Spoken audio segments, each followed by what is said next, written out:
All right, welcome everybody to the June safety meeting. Hope you guys are all doing well. All right, so we're going to be going over some safety topics today. We've got 3 points of contact, heat stress, and we're going to do some house cleaning. All right, so to help preventative falls, keep this rule in mind whether climbing a ladder, equipment, or vehicles. How many of you guys have heard 3 points of contact? Yeah? Can someone explain it to me? Anybody want to give it a shot?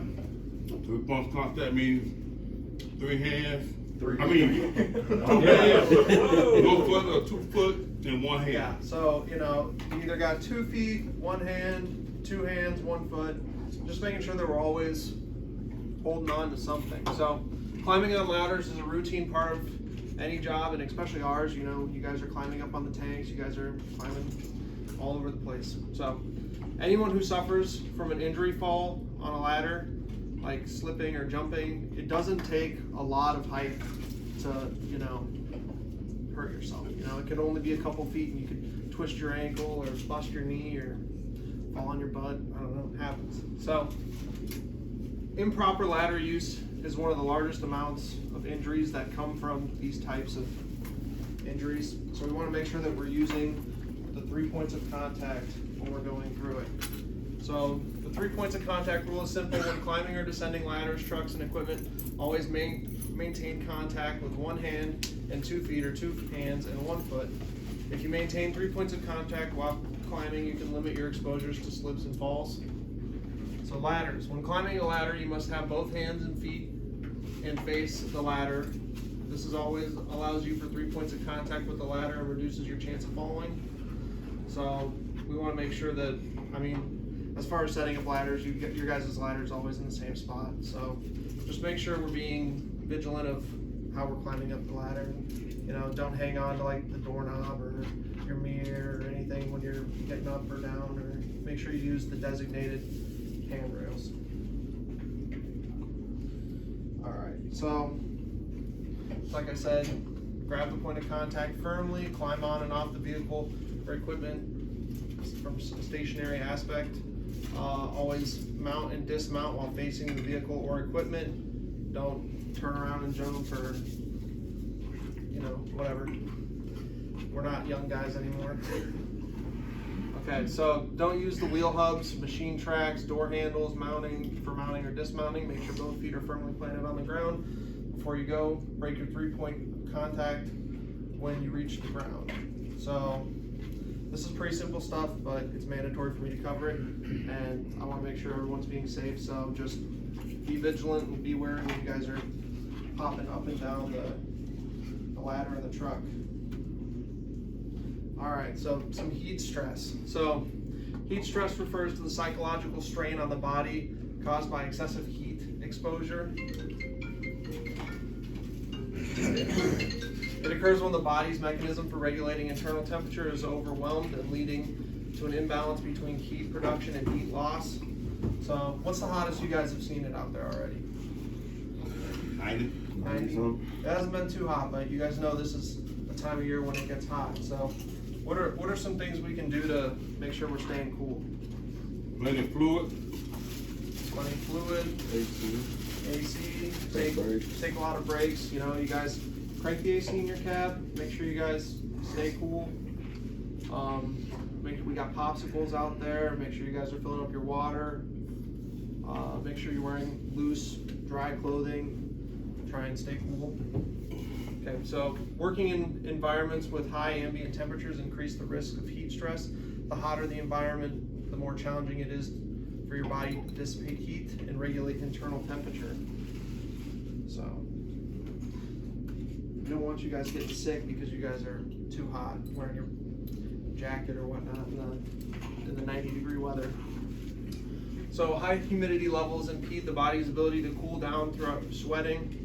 When the air is saturated with moisture, sweat evaporates more slowly, making the body make it harder for the body to release heat.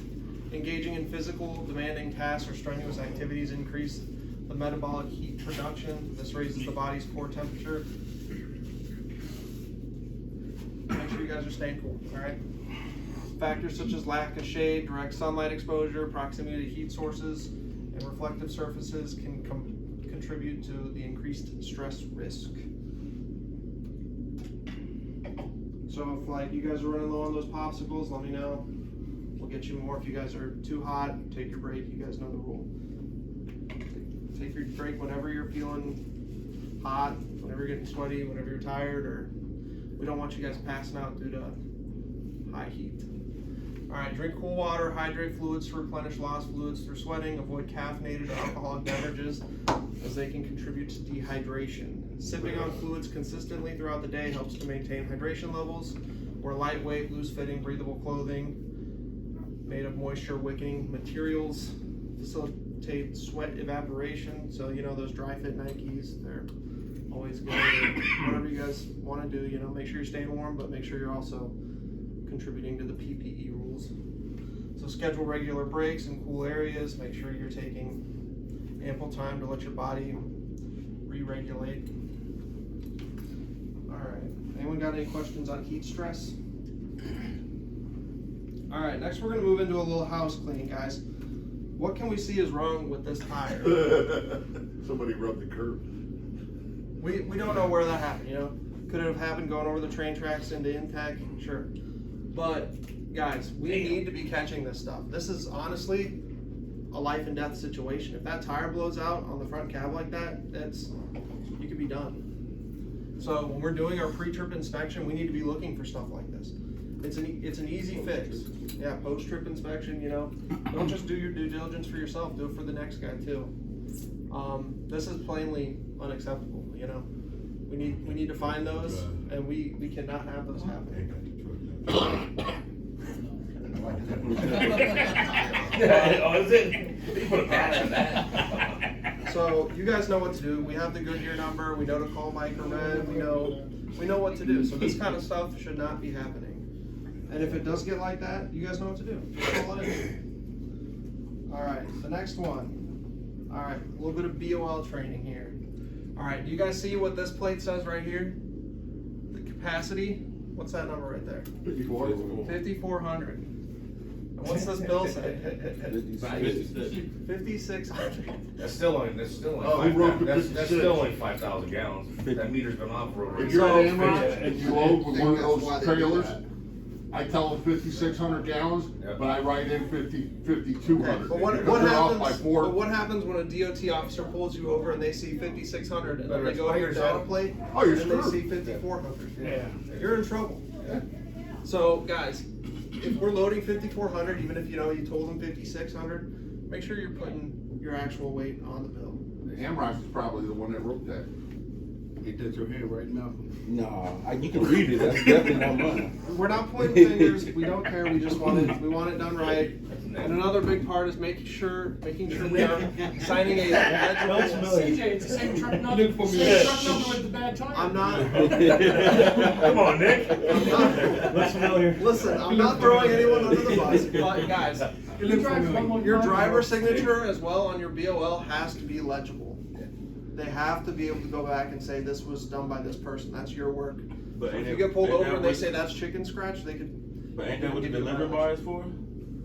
Get delivered by. You already put your name by delivery Right, by, that's you what just I sign it. Right, you see where it's scribbled out Right at? here. Delivered Yeah. by, you print your name, and then you sign it underneath. Well, your signature doesn't help if you scribbled out your name. Well, Because it was pretty low. can't help that, man. Come All on. right, we're gonna let that one slide. All right. There we go. So we got some new portage procedures. Yeah. The meter- Operators got any new procedures? The gallon meter's gonna be right.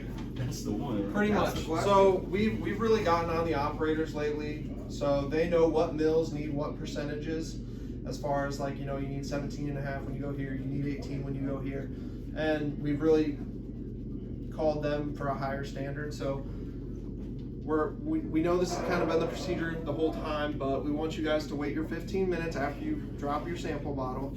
If you got to stand over them, so be it. If you guys are delayed more than that 15 minutes, you get in your truck and you go.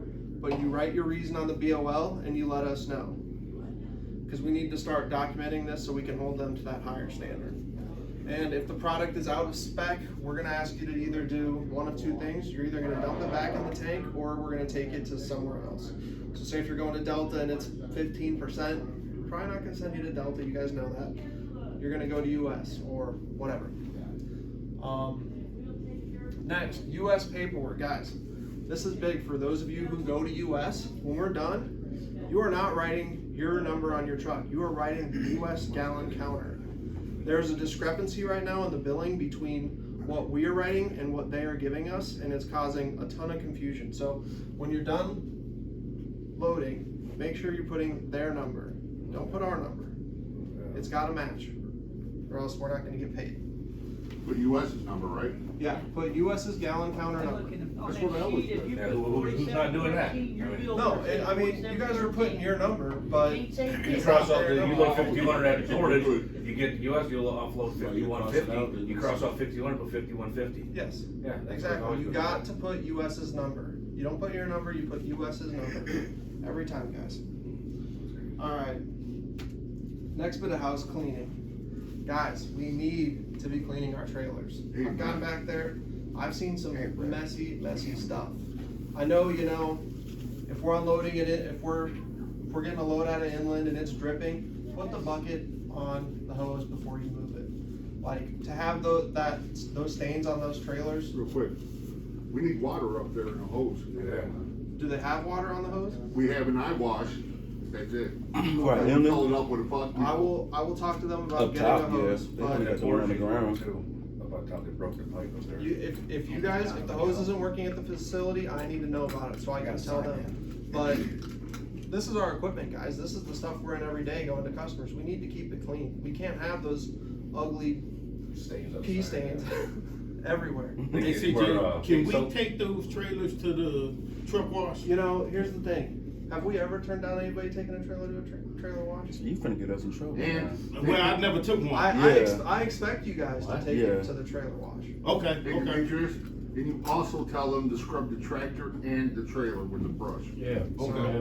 we need to keep our equipment clean, guys, or it's not gonna last. Yeah, I didn't know we could take It's plain those and simple. containers, the trailers down to the truck wash. Yeah, that's I something. thought it was just the chassis and the, He's the one. He is Truck. one, yeah, we got him. Yeah, we found it. Them people know more about it. The dirty trailer, that's you.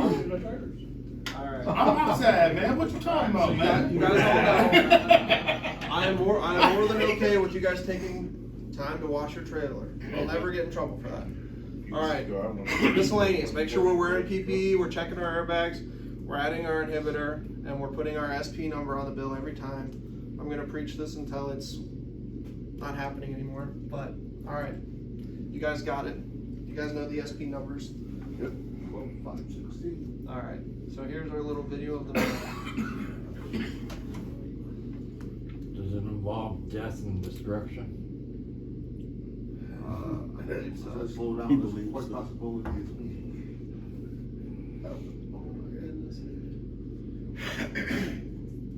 Oh, this ain't good. Somebody ramped it? That's the Dukes of Hazzard. Yeah, got a ramp and everything. That's nice. This is set up. stuff here. This is 35W at Industrial Boulevard. Emergency crews have been on the scene for several hours trying to get it cleaned up. Here's video now of the crash when it happened. You can see some cars swerve, causing the tanker to lose control and slam into the median. Tack spilled everywhere. It's a liquid asphalt used for construction. One person was hurt, but we're told they will be okay. Alright, guys, we can't be doing the 3-lane swerve cutoff. He know he fired. Big car mistakes, nothing, we're surfacing. Alright, Right? guys, alright, we need to be using our Smith System training, we need to be creating our cushion and making sure we're not at a position where we can get cut off by other trucks or even concerned with other vehicles. Alright, anybody got any questions or concerns? I have one. On that number that we have to write all the time, Yeah. do we have to put the USDOT, SP, and then the number? Yes, You have to write the whole thing out. Yeah. That's what I you do. gotta write the USDOT and the SP number. That's, it says special permit. Alright, thank you guys, we appreciate it. If you guys got anything, come to me. I go to the truck wash, they say, what do you wash your race